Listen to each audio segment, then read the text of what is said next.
Ba'a. Ba'a. Amin. Ba'a. Jadi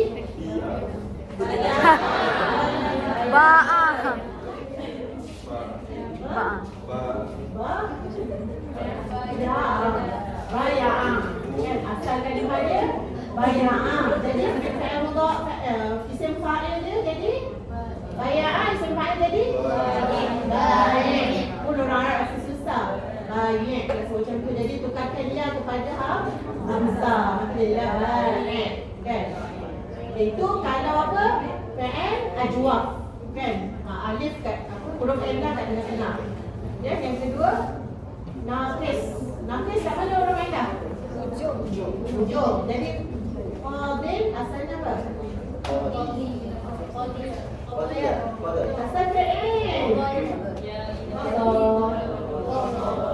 Kita cakap qadaya ke?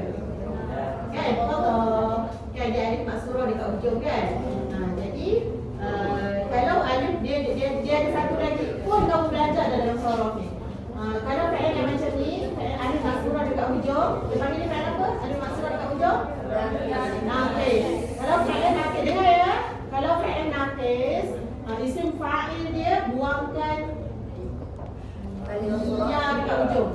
Bila dia jadi isim fa'il, ya yang kat hujung tu kena buang. Dia asalnya kan qada. Kan qada.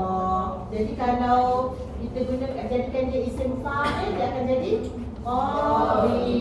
Kan? Qadi. Jadi qadi tu pun susah pada dia. Jadi bila macam tu buangkan dia terus.